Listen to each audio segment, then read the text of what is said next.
Alors, nous allons passer maintenant à la dernière table ronde. C'est absolument un honneur d'être ici pour le prochain sujet. Sujet extrêmement important et vu l'enthousiasme que vous aviez tous à la présente table, je crois que ça va se poursuivre pour le prochain sujet. On est à un moment charnière d'une étape, je pense, de transition où à la fois l'évaluation scientifique et à la fois les questions de sciences ouvertes se rencontrent. Alors, je vais commencer par me présenter, mais on va tout de suite après faire venir les intervenants pour que rapidement on saute dans le sujet. Mon nom est Mylène Deschênes, je suis directrice des affaires éthiques et juridiques au Fonds de recherche du Québec. Donc, c'est, comme je disais, un plaisir d'être avec vous. Je vais ouvrir sur une petite anecdote avant de faire monter les gens. Nous avons, comme Mme Jean l'a dit tout à l'heure, adopté une politique sur la diffusion en libre accès au Fonds de recherche du Québec. C'est tout récent. Nous étions en retard un peu au Fonds de recherche du Québec. Et quand on a adopté la politique en avril dernier, le scientifique en chef et moi-même, on s'est dit, on ne va pas trop s'inquiéter parce qu'on s'inscrit totalement en continuité avec une politique qui est déjà en place par les agences fédérales, donc pan-canadiennes de financement. Le seul changement était qu'on imposait notre politique aussi aux étudiants, donc à ceux qui sont en train de faire soit des thèses par article ou ceux qui font des thèses de doctorat, il fallait que la politique de diffusion en libre accès s'applique aussi. Et ce n'est pas comme ça que ça s'est passé. Le téléphone a sonné. Donc, la première chose qu'on s'est dit, c'est « Oh là là, au niveau de la mise en œuvre, ce n'est pas tout à fait arrimé, cette chose-là. » Et l'autre chose, c'est, donc, comme c'est mon nom qui est en bas de la page, les téléphones sonnaient chez moi. Un des appels qu'on a eu, c'était un chercheur, dont, évidemment, je ne nommerai ni le nom ni la discipline, mais qui me disait « Est-ce que je vous ai bien entendu, Fonds de recherche du Québec? Vous êtes en train de nous niveler par le bas. » Parce que moi, je n'ai pas les moyens de payer pour l'APC. Je vais publier donc dans une revue de catégorie B mon super article que je pense qui, justement, peut aspirer à être publié dans la revue avec un facteur d'impact majeur. J'ai mon financement pour 3 ans. C'est maintenant que je lis cet article-là. Je veux le publier dans la revue à haut facteur d'impact. Et là, vous êtes en train de me dire qu'il faut que je la publie en libre accès ou que je trouve des milliers de dollars pour être capable de la publier comme telle. Est-ce que c'est juste? Est-ce que c'est équitable? Puis moi, quand je vais arriver avec mon CV pour me faire évaluer la prochaine fois devant mes pairs ou devant une agence de financement, est-ce qu'ils vont retomber dans leur pantoufle habituelle puis regarder l'impact facteur ou est-ce qu'ils vont vraiment faire l'effort intellectuel d'aller chercher dans ces revues-là en libre accès et de juger à sa face scientifique ce qu'il y avait dans le contenu? Alors, j'ai essayé de donner une réponse intelligente, mais je compte sur les 4 personnes qui vont être avec nous tout à l'heure pour m'inspirer dans une réponse plus élaborée la prochaine fois que le chercheur téléphonera. Alors, j'appelle donc M. Olivier Gosselin, professeur à l'Université libre de Bruxelles, s'il vous plaît. Mme Martine Garnier, dont nous avons déjà fait la connaissance plus tôt, qui est à l'ANR. M. Fabrice Chrétien, que je cherche des yeux. Non? Bon, de l'INSERM, nous verrons tout à l'heure, peut-être se joindra-t-il à nous. Et M. Serge Baouin, bonjour monsieur, qui est chargé de mission pour le libre accès auprès de la DIST du CNRS, en charge du rapport intitulé « L'Open Access à moyen terme, une feuille de route pour les HAL ». Bienvenue. C'est merveilleux. Non, mais j'ai eu des complices, il faut savoir. Alors, nous avons des questions. Je ne sais pas si c'est possible de mettre les questions à l'écran, les aviez-vous? Nous avons pour cette table ronde-là aussi quelques questions. Comme on n'a pas beaucoup de temps, je vais peut-être procéder différemment. Je vais laisser à chaque intervenant le 8 ou le 10 minutes qui étaient prévus pour présenter. Et si on ne passe pas à travers les questions qui étaient là, questions qui évidemment touchent autour de toutes ces questions d'évaluation, d'excellence, de définition même de ce qu'est l'excellence et de quels sont les outils dont on va disposer pour faire cette évaluation-là, alors dès lors qu'on est dans un paradigme de sciences ouvertes, eh bien, je reviendrai avec les questions auxquelles les intervenants n'auront pas déjà répondu dans le cadre de leur petit 8 ou 10 minutes d'intervention. Donc, je ne sais pas, peut-être qu'on peut commencer. Je vous regarde. Est-ce qu'il y a quelqu'un qui a le goût de se lancer? Allez, c'est M. peut-être Boin. Merci. Ça marche. On m'entend? Oui. Excusez-moi, j'ai une extinction de voix qui va mieux, mais ce n'est pas encore fini. Je vais vous présenter non pas une théorie, une politique générale, une stratégie ou des choses dans ce genre-là, mais faire un témoignage sur des actions. Donc il y a de la tactique là-dedans, bien sûr. Témoignage sur des actions en cours au sein du CNRS. Alors au sein du CNRS, c'est le PDG du CNRS qui m'a confié cette mission. Alors je rapporte au directeur général délégué à la science, je passe sur les détails. Ta mission sera de faire en sorte que l'évaluation individuelle des chercheurs change dans le contexte de la science ouverte. Parce qu'on voit bien que ça ne colle pas. C'est quoi la science ouverte? La question a été posée tout à l'heure. Moi, j'aime beaucoup cette phrase.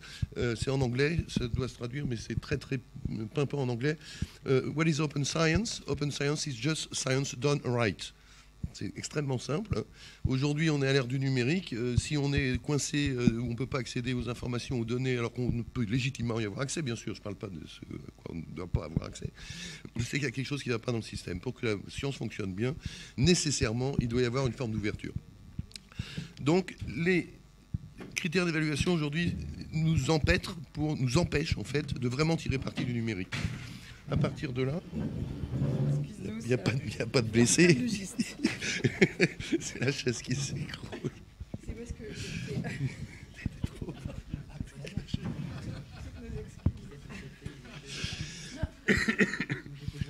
alors, là, je suis désolé, je vais être obligé de faire un tout petit détour, parce que ça, il y a des choses que vous ne pouvez pas comprendre. Le CNRS a une organisation un peu particulière. Alors, non seulement il est très, très gros, etc., ça, on est bien d'accord, mais c'est surtout que l'évaluation des chercheurs, le recrutement, enfin la phase d'admissibilité des recrutements et les promotions passe entre les fourches codines d'un système qui s'appelle le Comité national de la recherche scientifique, qui est une organisation qui ne prend pas ses ordres auprès du CNRS. Je dis bien, ne prend pas ses ordres, il a son indépendance. Ça peut paraître un petit peu bizarre, c'est pas le CNRS, grosso modo, c'est pas le CNRS qui recrute ses personnels chercheurs, c'est une commission externe. Alors, c'est vrai et faux, bien sûr, mais il y a quand même, on se drape quand même dans son indépendance. Donc, le CNRS n'impose pas les critères de sélection au comité national. Comité national, je rajoute une touche de complexité, c'est coupé en tranches fines, le CNRS est omnidisciplinaire, il y a 41 sections disciplinaires ou définies par des objets, plus 5 commissions interdisciplinaires, ça nous en fait 46. Chacune siège pendant 5 ans. Au début, tout ça est complètement synchronisé. Au début de chaque mandat, chacune doit écrire et publier. Publier, ça veut dire mis sur le web, hein, aujourd'hui bien sûr. Quels sont les critères pour les recrutements, les promotions et toutes ces choses-là. Donc la question, c'est, ils sont où ces critères? Ils sont en ligne. C'est très très simple. On les lit, 46 textes, et on met des croix devant, partout où on se dit, tiens, ça, c'est antinomique avec la science ouverte. Ou avec la science bien faite, simplement. Et puis après, on se dit, comment on fait une fois qu'on a fait ça? On cherche, c'est ce qu'on a fait à plusieurs, c'est discuter. On a établi 4 principes assez simples au bout du compte, en se disant, on va essayer de proposer, puisqu'on ne peut pas l'imposer aux sections et aux commissions, de considérer que leurs critères doivent être conformes à ces 4 grands principes. Je vous les fais très très court, hein. Ça correspond à la question qui a été posée tout à l'heure.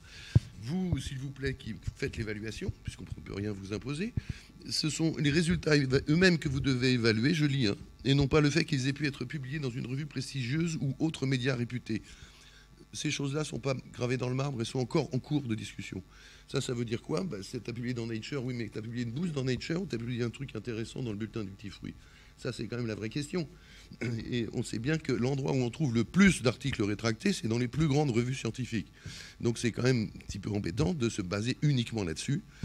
Alors le deuxième principe, ok, tu me dis que tu as fait un article dans Nature, vous étiez 85 auteurs. Quel a été ton rôle spécifique à toi dans cette histoire-là? Raconte-le-moi dans ton dossier, de manière précise. Et puis, c'est pas la peine de mettre la liste de toutes tes publications, parce que tu es en train d'arriver en fin de carrière, tu demandes ta dernière promotion, tu as 350 papiers. Si tu dois m'expliquer pour chacun des papiers quel a été ton rôle, ton dossier, on ne pourra pas le lire, il sera beaucoup trop gros. Donc, essaye de faire un dossier raisonné dans lequel tu présentes tes résultats. Ce n'est pas la peine de nous filer toutes tes publications. Le troisième point extrêmement important, je crois que c'est le plus important en fait, on doit dire l'activité d'un chercheur, c'est pas de faire des papiers, c'est pas vrai. L'activité d'un chercheur, c'est de faire avancer les connaissances et de faire fonctionner la communauté scientifique. Donc, raconte-moi toutes les activités que tu entreprends pour tes travaux de recherche et pour le fonctionnement collectif. Ça implique quoi? J'ai dit, il y a une chercheuse, maître de conf au muséum, brillantissime, reconnu partout. Son job principal, c'est de réussir à faire en sorte que toutes les données soient correctement entretenues dans l'ensemble du système de biodiversité. C'est un travail de titan. Elle s'en acquitte admirablement. Combien de papiers? Non, elle s'occupe des données, elle publie un peu, mais pas des masses. Elle est maître de conf. Et elle ne passera pas prof. Si elle continue à faire ça, elle peut arrêter de s'occuper des données et de s'occuper de ces paléosquelettes, de je ne sais plus quoi. Elle aura une chance de passer prof. Voilà typiquement le genre d'endroit. Là, c'est le CNU, hein, c'est pas le CNRS en l'occurrence, mais c'est à peu près la même chose. Donc tous les types d'activités, tous les types de produits. Il n'y a pas que, on l'a déjà dit, les résultats négatifs, les bases de données, toutes ces choses-là. Toutes ces choses-là doivent faire l'objet. Et alors, curieusement, ça apparaît beaucoup, parfois, pas beaucoup, en filigrane, dans les critères d'évaluation. C'est dit parfois. On jugera de l'intérêt du candidat et des productions qu'il a pu avoir dans ceci ou dans cela. Les résultats négatifs, etc. Et bien entendu, on le met en codicile, on est au CNRS. Tout ce qui s'y prête, s'il vous plaît, mettez-le dans HAL. Évidemment, la loi sur le numérique, toutes ces choses-là. Mais ce n'est pas le sujet. Là, on est dans une opération tout à fait pragmatique. On est juste en train d'essayer, un tout petit morceau, essayer de changer déjà, chez nous, changeons les critères qui sont là pour l'évaluation des chercheurs. Alors, je rajoute un dernier tout petit point. Une fois qu'on aura fait ça, même supposons qu'il y ait une adhésion, un enthousiasme absolu de la part de tous les membres du comité national, et qu'en plus, non seulement ils l'écrivent, mais ils le font, parce qu'évidemment, une fois qu'ils auront fermé la porte, on ne sait pas ce qu'ils vont faire. Hein. Ces choses-là sont à huis clos. Après, oh là là, il y a 200 candidats, il y a combien de Nature, c'est bon. Bon, on verra bien, ça, on ne peut pas le savoir. Quand bien même on aurait eu ça, que ce soit appliqué au CNRS, c'est quand même, c'est peut-être gros, mais il est microscopique à l'échelle internationale. Et bien sûr que la chance, la carrière des chercheurs, elle est internationale. Pas à tous, mais pour beaucoup. Les chercheurs, ils vont postuler ailleurs, ils viennent d'ailleurs. Ils ont été entraînés ailleurs.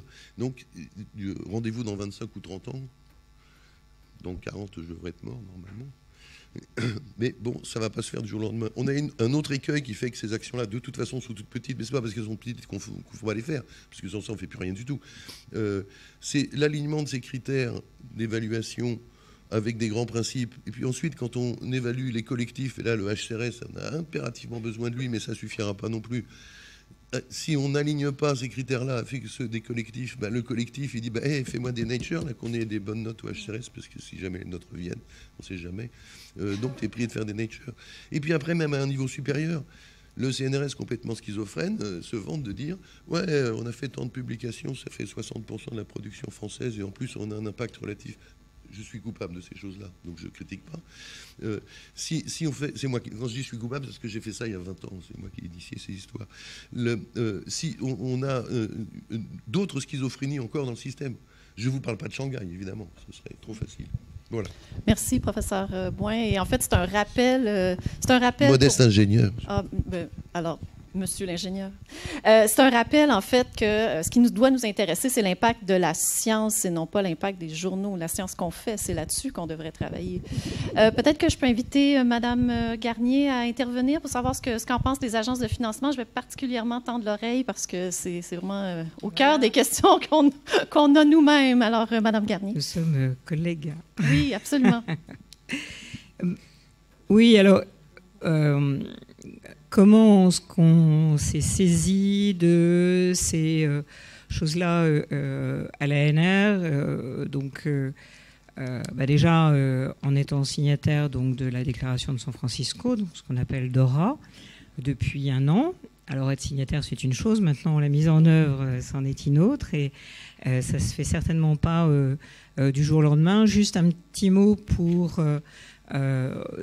dire donc cette déclaration de San Francisco, je ne sais pas, on a peut-être parlé déjà tout ce matin, donc je ne vais pas...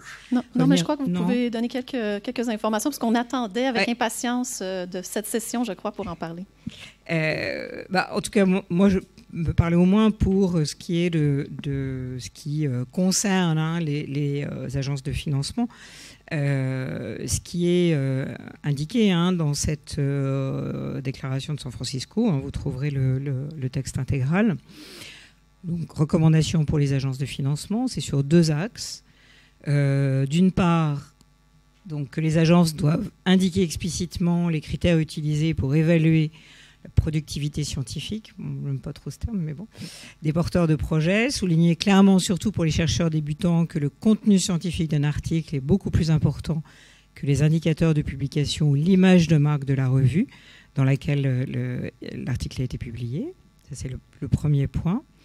Et puis le deuxième, et ça rejoint ce que disait Serge Bergeron, aux fins de l'évaluation de la recherche, tenir compte de la valeur et de l'impact de tous les résultats de travaux de recherche, y compris donc jeux de données, logiciels, en plus des publications scientifiques, et envisager un large éventail donc de mesures d'impact, y compris des indicateurs qualitatifs sur les retombées des travaux, c'est exactement ce que tu soulignais, comme leur influence sur les politiques et les pratiques. Voilà, donc ça c'est le texte traduit en français à l'adresse des agences de financement. Donc du coup, pour nous, qu'est-ce qui a été fait jusqu'à présent et qui est certainement pas suffisant, il faut qu'on aille plus loin.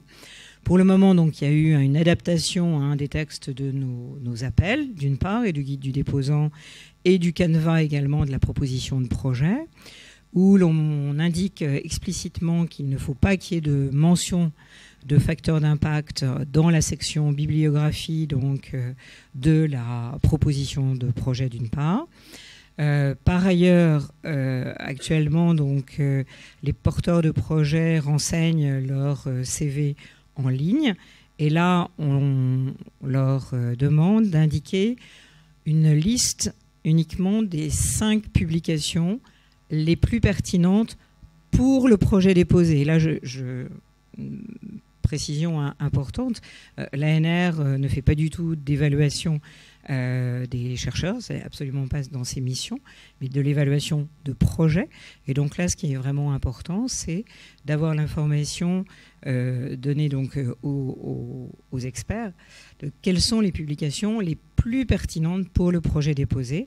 Et donc, de quelle façon, afin d'évaluer si l'ensemble des équipes de projets sont les mieux à même de réaliser les travaux proposés. Donc ça, c'est dans la partie amont. Par ailleurs, donc, il y a une sensibilisation des présidents de comité et des membres de comité. Ça se fait par... on a une formation d'une demi-journée auprès des présidents de comité d'évaluation scientifique.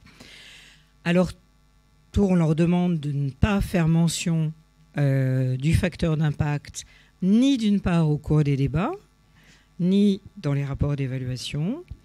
Et puis, si on veut voir les choses aussi positivement en plein, justement, donc, de prendre en compte l'ensemble des productions de recherche, donc les jeux de données, les logiciels, la participation aussi à des groupes pour établir des normes et des standards, des activités de formation, etc. Et on sait que c'est ça non seulement participe à l'avancée des recherches, de la science, de la connaissance, et ça fait vraiment partie de la vie des chercheurs. Et voilà, c'était ce que je voulais indiquer. Donc je disais, aujourd'hui, ce qu'on demande, c'est la liste des 5 publications, et je pense que l'idée, c'est d'aller au-delà et de demander les 5 faits les plus marquants. Voilà, a priori, on devrait aller vers ça pour la prochaine édition. Merci beaucoup. Et puis peut-être qu'on peut remarquer en fait qu'on parle beaucoup des chercheurs quand on parle de publication, d'évaluation, mais peut-être qu'en fait, il faut parler des évaluateurs davantage. Et tantôt, on a parlé que les comités de pairs étaient peut-être en crise, mais c'est peut-être là qu'il y a une action urgente. Et tant que les évaluateurs ne considéreront pas qu'une publication qui a été publiée ailleurs, là, je vais nommer Nature, mais ça pourrait être n'importe quelle autre revue prestigieuse, ne peut pas être tout aussi intéressante, on va avoir beaucoup de mal à progresser, je crois. Mais je vais peut-être oui, allez-y, juste une réaction rapide, puis ensuite, on passe la parole à Oui, un tout petit mot. Sans que j'ai agi du tout pour que cette chose arrive, il y a 3 sections parmi les 41 du Comité national qui ont fait, chacune de leur côté, une motion adoptée à l'unanimité, affirmant qu'un préprint serait recevable comme objet d'évaluation à partir du moment, il n'est plus là, Olivier Legas, il est parti, il est revenu, à partir du moment où le préprint sera accompagné des commentaires faits dans le cadre de PCI qu'il a cité tout à l'heure. Intéressant. Alors maintenant, peut-être j'inviterai monsieur professeur... Ah, pardon, vous voulez Voilà, peut-être réagir. juste du coup, parce que l'ANR, à l'instar aussi donc de l'ERC, reconnaît aussi tout à fait le préprint comme un travail de recherche. Très bien. Alors maintenant, peut-être, monsieur professeur Gosselin, votre perspective sur la question? Oui, donc moi je ne vais pas vous présenter les bonnes pratiques dans mon institution, mais simplement me présenter à vous en tant que des excellents, représentants d'une poche de résistance aux dérives actuelles qu'on peut observer dans le monde de la recherche et dont on évoque notamment certains effets depuis ce matin. Je voudrais dire que si j'interviens aujourd'hui, c'est pour dire une série de choses, mais pour affirmer de façon véhémente que le combat que nous menons et que nous menons avec beaucoup d'autres est d'abord et avant tout un combat politique. Quand nous avons choisi le terme de désexcellence, ce n'est pas du tout pour prôner la médiocrité ou la baisse de qualité, mais tout simplement parce que le terme excellence, et c'est une des questions qu'on nous pose, autant régler cette question très vite, et je pense que je ne risque pas d'avoir beaucoup de contradicteurs dans cette salle, le terme excellence ne veut rien dire. Hein, et c'est ça sa magie, et c'est ça son attrait extraordinaire par tous, c'est que comme il ne veut rien dire, on peut l'utiliser pour dire tout et n'importe quoi. Et donc c'est pas du tout étonnant que ce soit un des termes, si pas le terme à notre époque, qui soit le plus utilisé, simplement afin de réclame, de publicité. Et donc vous vantez des universités, vous vantez des laboratoires, des initiatives, des équipements au nom de l'excellence, vous le savez bien en France, mais on vend du papier toilette, des aliments pour chiens, des stylos, etc. au nom de l'excellence aussi. Donc réglons ça tout de suite. Par contre, l'excellence, elle se réfère à un système de management qui est un management d'origine idéologique néolibérale, qui s'est mis en place dans le domaine de la recherche, dans tous les services publics depuis la fin du XXe siècle. Et donc dans le domaine de la recherche, c'est tout à fait le basculement, c'est le tout début du XXIe siècle. Et donc combattre l'excellence au nom de la désexcellence, c'est bien affirmer qu'on est là face à un combat politique et absolument pas dans une position qui serait de dire... il faut s'adapter, ce sont des adaptations normales, etc. La transformation de nos structures de recherche et de nos universités, elle a été délibérée et elle s'est faite pour des raisons strictement idéologiques. Je voudrais dire aussi que, et je suis vraiment heureux d'être là et intéressé par tout ce que j'entends, il me semble, et c'est vraiment pour moi une prise de conscience...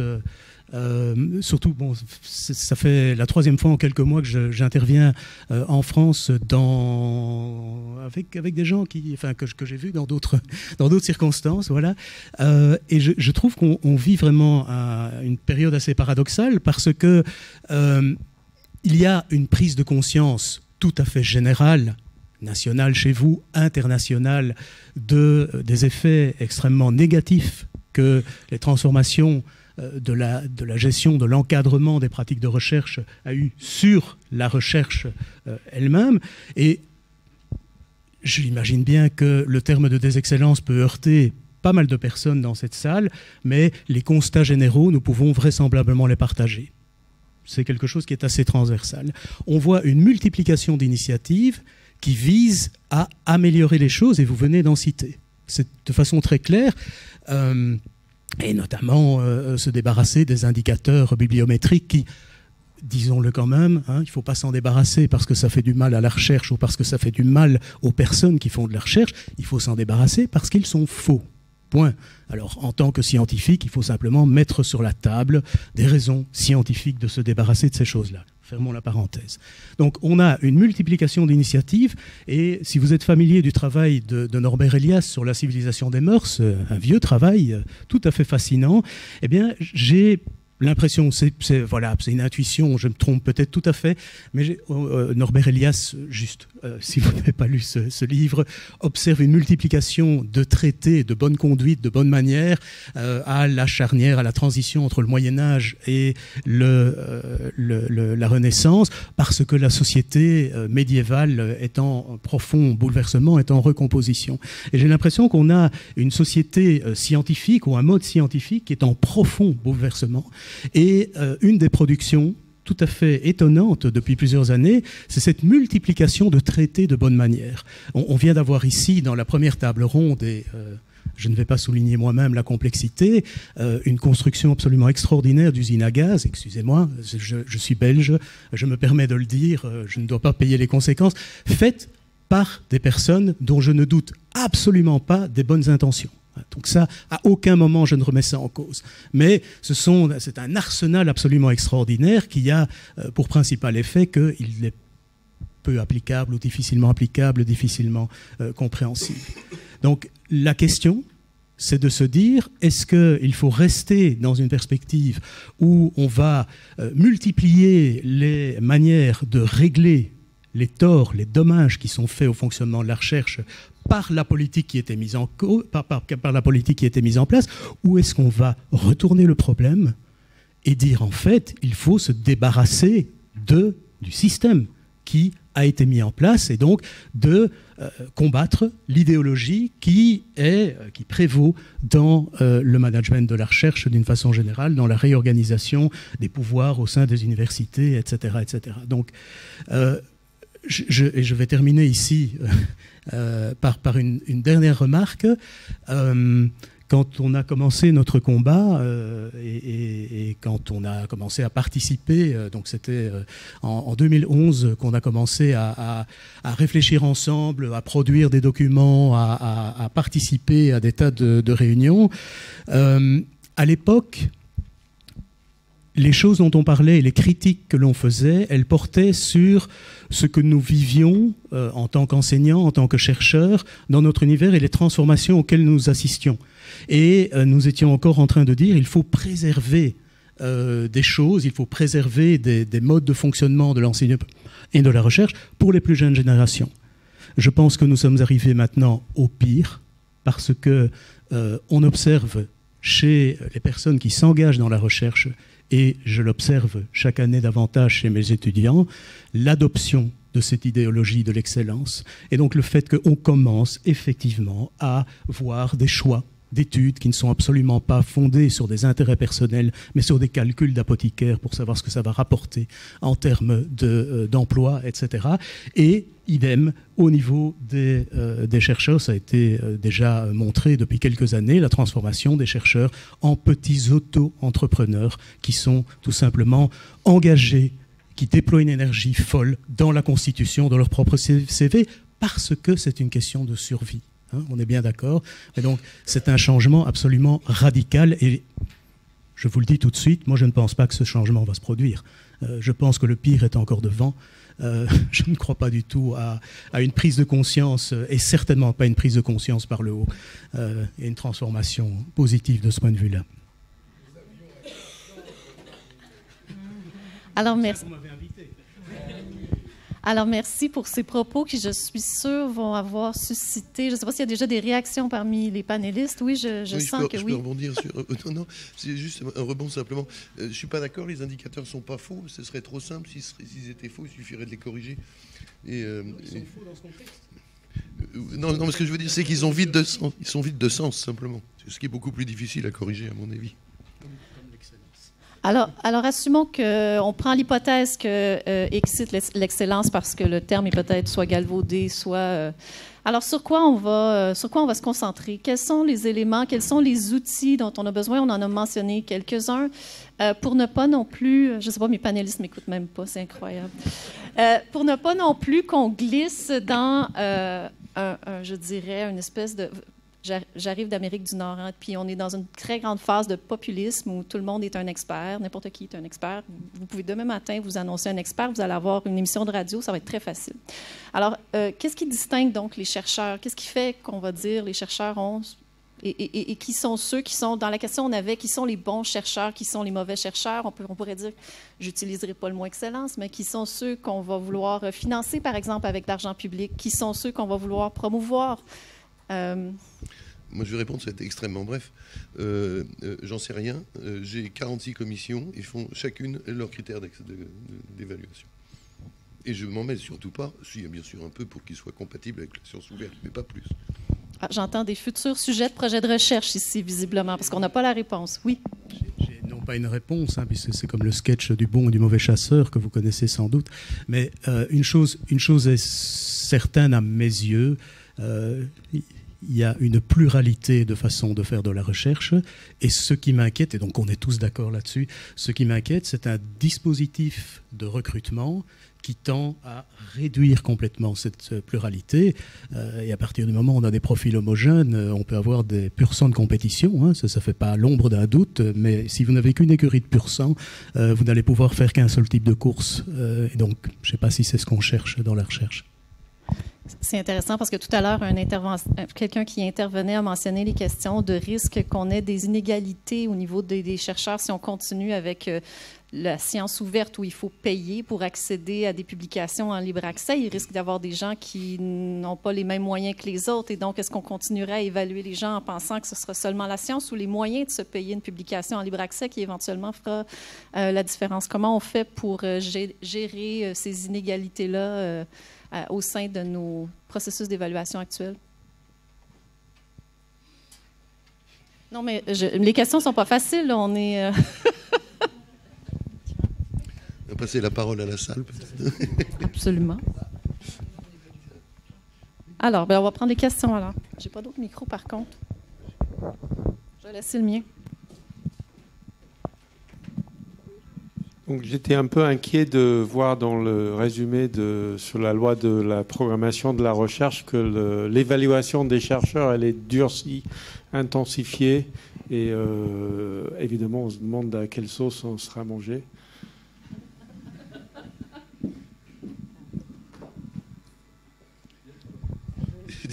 C'est ballot, j'ai croisé un membre du cabinet de la ministre tout à l'heure, il est parti.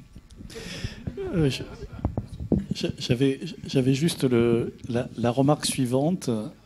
Avec tout ce qu'on a entendu, on se rend compte qu'il semblerait que pendant 20 ans, le processus d'évaluation de la recherche et des chercheurs se soit fourvoyé en quelque sorte, n'ait pas été le bon. Je ne sais pas si vous allez être d'accord avec moi là-dessus. Ça veut dire, ça, qu'il y a eu des injonctions paradoxales venant d'en haut, des institutions qui ont poussé les chercheurs à faire un certain nombre de choses, parfois pas très belles en quelque sorte, hein, on va un peu modifier les résultats, etc. Et d'autres moins. Et ceux qui, peut-être, c'est une hypothèse, ont moins fait ça, ont été recalés en quelque sorte. Comment prendre en compte le mental de chercheurs ou d'enseignants-chercheurs qui sont retrouvés dans une situation où, évalués par le processus ancien, se sont retrouvés recalés, alors que peut-être que dans la situation actuelle, avec Dora, avec tout ce qu'on entend, se retrouveraient au contraire promus, avec des projets de recherche, etc. Comment concilier ça? Est-ce qu'on peut considérer que ces chercheurs, chercheuses qui se sont retrouvés dans cette situation-là ne soient pas un peu aigris par la situation antérieure? Je ne vais pas faire de la psychologie sociale, je pense que je ne ferai pas ça bien. Deux remarques d'abord. Dans les rapports internes que j'ai faits au sujet des questions d'évaluation, j'emploie le mot injonction paradoxale. C'est clair qu'on a partout dans le système, en l'occurrence. Mais elles ne sont pas à un point tel qu'on devienne schizophrène soudain, puisque c'est quand même des injonctions pas extrêmement fortes. Et par ailleurs, la revue, vous pouvez le faire, hein, vous allez sur le web, vous allez au comité national, vous prenez les sections, vous regardez, vous feuilletez les critères. C'est pas si grave que ça, globalement, au CNRS. C'est pas vrai. Il n'y a pas du tout une évaluation systématique où bêtement, on dit, tiens, on va prendre les impact factors. Sans ça, ce serait vite fait. C'est pas vrai, pas à ce point-là. Il y a des trucs qui vont pas, mais c'est pas complètement le cœur. Cela étant dit, il y a certaines des sections pour lesquelles c'est quand même un peu plus vrai que d'autres. Et il y en a pour lesquelles c'est complètement faux, en l'occurrence. Quand je dis que je vais les dénoncer, hein, je leur ai mis sous le nez les économistes, ce sont les pires de tous. Alors ceux-là, ils sont complètement schizophrènes, parce qu'en plus, ils ne lisent pas les revues, ils foutent tout dans Répec. Et ils lisent Répec et ils citent Répec, et puis ils publient dans des revues. Et c'est là que c'est ça qui compte. C'est quand même très bizarre. La revue ne sert que de token d'évaluation, et plus de circulation d'informations. Je caricature un peu, mais pas beaucoup, en fait. On a ça aussi dans les disciplines plus médicales. Un peu. Ça, c'est vrai. Mais globalement, c'est pas la catastrophe. On a sur le dos la bibliométrie qui nous oblige à faire que des impact factors. Non, oui, non, pas à ce point-là, quand même. Peut-être je veux modérer. Je suis vraiment d'accord avec ce que dit Serge. et y compris quand il dit qu'il y a certaines disciplines qui sont plus touchées que d'autres. C'est vraiment notamment le cas sur les facteurs d'impact, notamment le cas en biologie et en biomédical. C'est là que c'est le plus accentué. Dans les autres disciplines, ils savent regarder un tas d'autres choses, ils savent lire des articles. D'ailleurs, ils utilisent le système de préprint pour lire la vraie littérature, etc. Donc, premièrement. Et deuxièmement, c'est mon expérience j'ai dirigé l'INRA pendant un temps, et donc j'ai présidé des concours et tout ça. Mon expérience vraiment, dans ce cadre-là, c'est que le dirigeant d'organisme, il peut arriver en disant... je veux autant d'hommes que de femmes, enfin en tout cas regarder différemment les trucs. Et je ne suis pas intéressé par les facteurs d'impact, je le disais explicitement. Je ne suis pas intéressé je ne réunis pas 20 personnes pendant 2 jours pour compter les facteurs d'impact. J'ai encore un fichier Excel, je sais faire. Et donc tu peux dire ça. Ça sort de tous les pores parce qu'en fait, la vraie difficulté, c'est que l'évaluation par les pairs...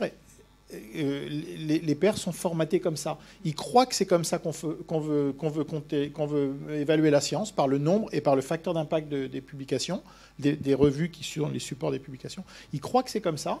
Donc ça formate, c'est incroyablement puissant parce que ça formate la manière dont on fait sa science, la manière dont on l'évalue derrière. Et si on regarde bien, ça m'est arrivé il n'y a pas très longtemps, j'étais rapporteur d'une thèse.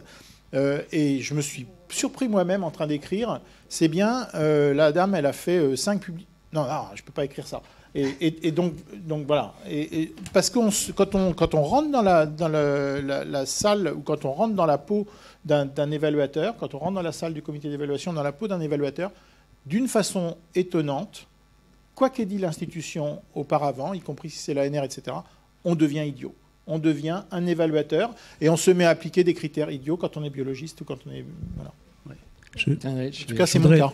Je voudrais intervenir sur cette question d'évaluation parce que je suis tout à fait d'accord avec vous, peut-être pas nécessairement sur le fait qu'on devienne idiot, tout simplement parce qu'on peut l'être avant,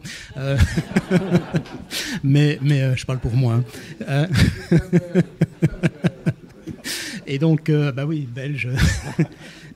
Non, mais c'est important parce que je me laisse parfois emporter. J'étais dans ma tirade là tout à l'heure. Donc je voudrais bien que les choses soient claires. Je ne suis pas en train d'apporter une critique qui serait la critique de quelqu'un qui se met à l'extérieur ou qui a un point de vue qui serait un point de vue d'aigle, qui verrait mieux que les autres.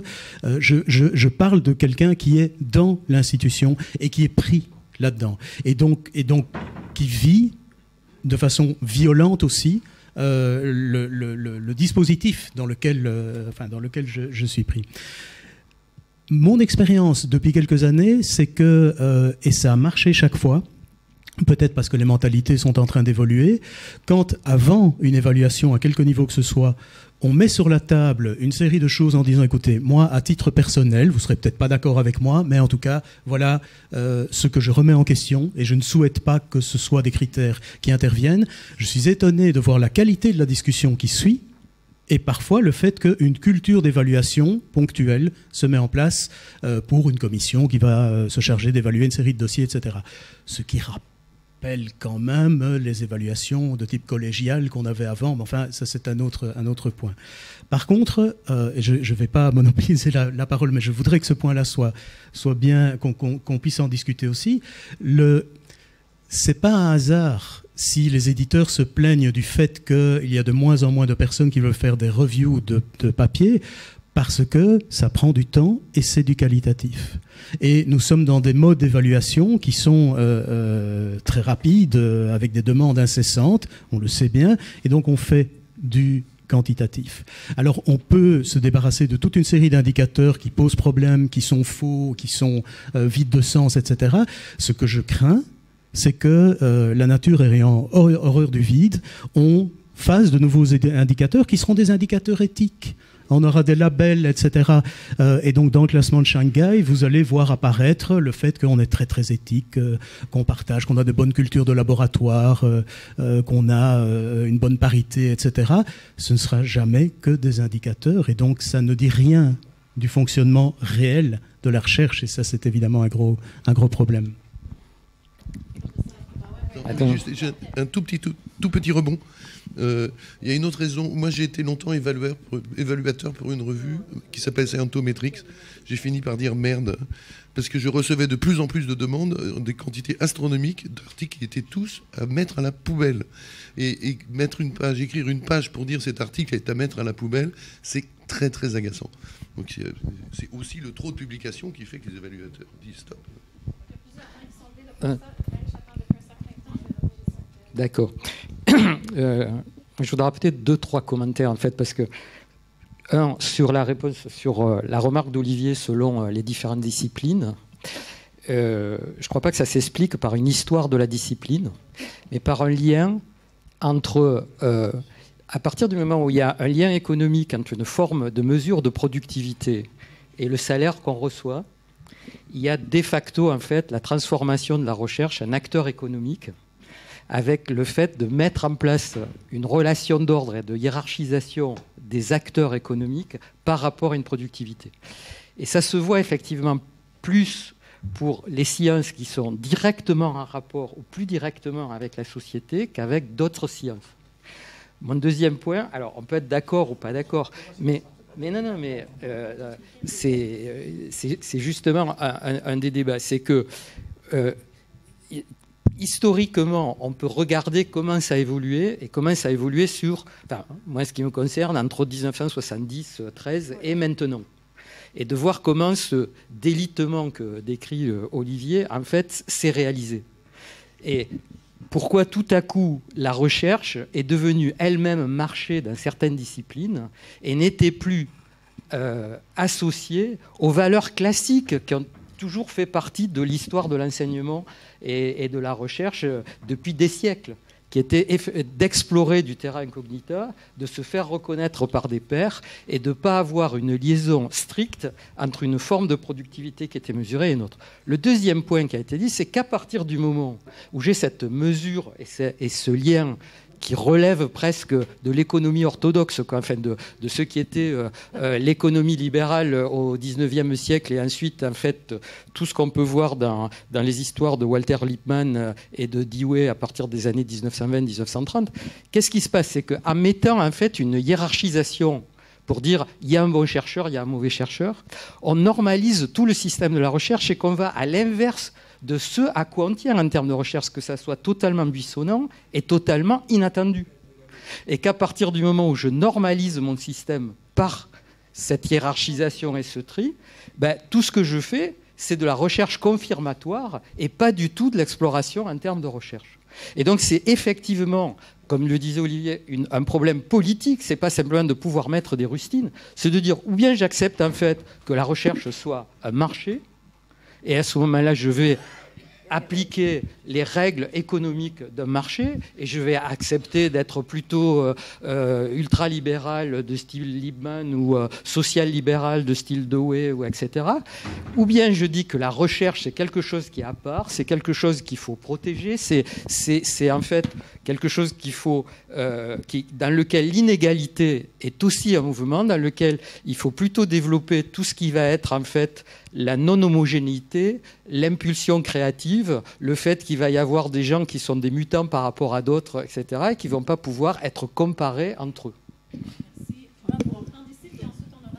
Je peux ajouter juste une chose, c'est une histoire, c'est en réponse à M. Forest, pardon.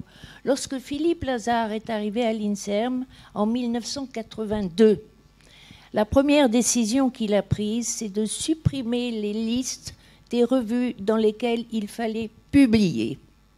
Il a interdit l'usage de ces listes. Et progressivement, et l'Impact Factor, tout a repris, et progressivement, tout est à nouveau, c'est à nouveau enseveli dans les habitudes d'exploration. Voilà.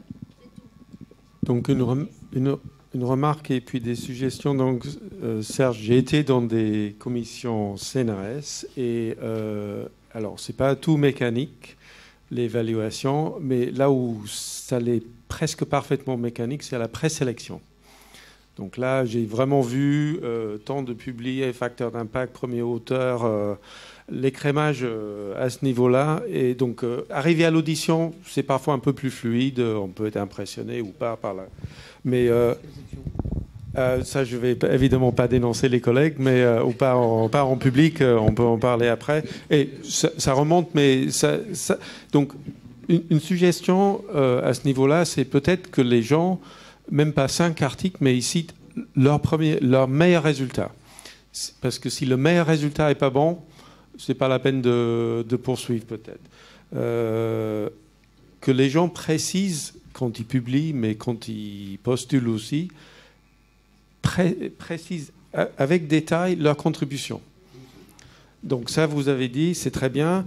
Et une chose qui n'a pas été mentionnée, mais que je trouve peut être assez fort, c'est si votre travail, donc c'est moins le cas pour les jeunes, mais si votre travail a été répliqué, ça a quand même une force. Quelqu'un a trouvé intéressant et quelqu'un a pu le répliquer.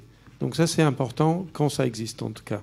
Et juste pour terminer, on devrait beaucoup moins évaluer.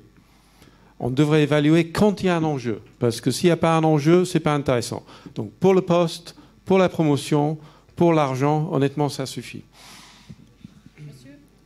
Non, une remarque d'abord et puis après une question plus directe. La remarque, c'est que à la fois les questions qui sont portées ici, puis une bonne partie des échanges avec la salle, portent sur l'évaluation des chercheurs comme personnes.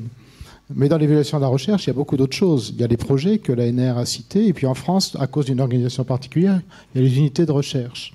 Alors certes, les unités de recherche maintenant sont plutôt évaluées par le HCERS, mais je me rappelle, et c'est là la question, et c'est pour Serge Boin, il y a peu d'années où le CNRS insistait très violemment pour exclure des laboratoires des chercheurs qui n'étaient pas publiants, au motif qu'il fallait avoir des meilleurs chiffres pour l'évaluation de l'unité. Et quand je dirigeais à l'époque un établissement, je m'étais affronté très violemment à cet égard avec la direction du CNRS en disant certes ce chercheur ne publie pas, on en a parfaitement conscience, mais il est un peu dans le cas de ce que tu citais pour la dame du muséum, il a un rôle essentiel pour le laboratoire. Et à quoi sert de l'humilier et de lui dire vous sortez du laboratoire, vous n'êtes même plus dans la liste, vous êtes un collaborateur qui devient un collaborateur clandestin. Et donc j'avais imposé en disant au CNRS si vous ne voulez pas le compter pour le financement, je m'en fiche, mais moi, il reste dans le laboratoire. D'où ma question directe. Est-ce que le CNRS, maintenant, qui semble faire preuve d'une bienveillance dont tu témoignes, a changé sur ce point sa politique ? Absolument. Il a changé sa politique parce que le HCRS lui-même a changé sa politique. Alors, si le HCRS réintroduit des notations, j'espère que le CNRS ne reprendra pas les mauvais plis. Mais oui, absolument. Je veux dire, c'est pas...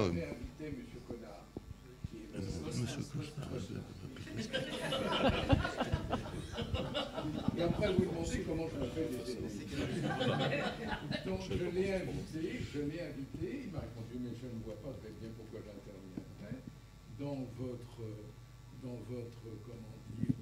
journée, dans la mesure où nous évaluons que collectivement. Je me suis permis de lui dire, justement, qu'il y avait à l'intérieur du collectif des individus et qu'il formait justement le collectif. Et malheureusement, il n'est pas venu. C'est dommage, il avait autre chose à faire, certainement. Mais il avait été invité. Malheureusement, il n'est pas venu. J'avais simplement une remarque et une question. Tout d'abord, on retrouve la même problématique que vous évoquez, comme pour tout à l'heure pour la science ouverte. Au niveau des universités, c'est effectivement, on nous dit, voilà, encourager d'avoir un autre regard sur les publications, fini l'impact factor, etc. Et comment on arrive à le décliner sur une... Parce que c'est un collectif, la recherche, mais c'est aussi un ensemble d'individus. Comment, dans une UMR, eh bien, on a une politique d'évaluation ou d'amélioration des carrières, de suivi des carrières, qui, justement, est équilibrée entre ce que le CNRS va mettre en place, ce que l'INSERM met en place, et ce que l'université met en place dans ses recrutements. Donc il y a aussi un enjeu, là aussi, du fait de l'organisation de la recherche française, qui semble complexe à traduire sur le terrain. Et par ailleurs, je voulais juste rebondir, vous avez évoqué Shanghai évoluera... alors, je tiens simplement à dire, par rapport à l'évaluation globale de la recherche, que déjà, Shanghai n'évolue pas. C'est leur marque de fabrique, c'est justement de rester sur des critères qui sont dépassés. Et c'est leur gros problème, c'est-à-dire qu'ils débattent entre eux sur la science ouverte, qu'est-ce qu'on en fait, comment on fait, parce que nos critères c'est Nature et Science, c'est le taux de publication par chercheur, etc.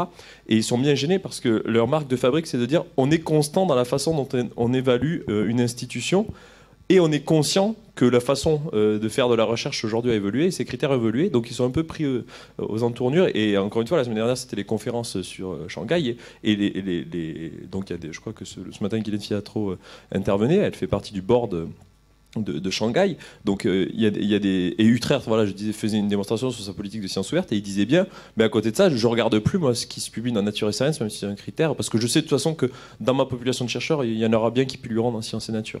Mais ils sont quand même gênés par ça. Et je veux simplement dire que des choses comme Multirank ou comme Leiden essaient de suivre la recherche telle que désormais elle se fait, et donc ils proposent une vision qui justement est beaucoup plus éthique, déontologique, intègre, sur la façon de voir la recherche au niveau global, pas au niveau individuel, pour aider, pour le coup, les universités à mieux se comprendre et se connaître, parce que c'est complexe étant donné tous les sujets qui peuvent être abordés. En revanche, il y a des choses comme THE ou QS qui, eux, ont vraiment la politique que vous évoquiez, à savoir, chaque année, on sort un nouveau type de classement, parce qu'il va y avoir les jeunes universités, ceux qui font du développement soutenable, ceux qui créent le nombre de startups, ceux qui ont une bonne réputation, et chacun, il trouve une manière de marketer ce qu'il est pour son public, soit des étudiants ou des chercheurs. Donc, et là, on est dans un système malsain, si j'ose dire, de course à l'échalote. Mais je voulais simplement dire qu'il y a une complexité aussi dans cet univers d'évaluation ou d'accompagnement ou de notation ou de classement qui fait qu'on peut quand même trouver certains classements qui ont une démarche. Alors d'ailleurs, Leiden n'est pas vraiment un classement, par exemple, mais qui est vers plus d'éthique.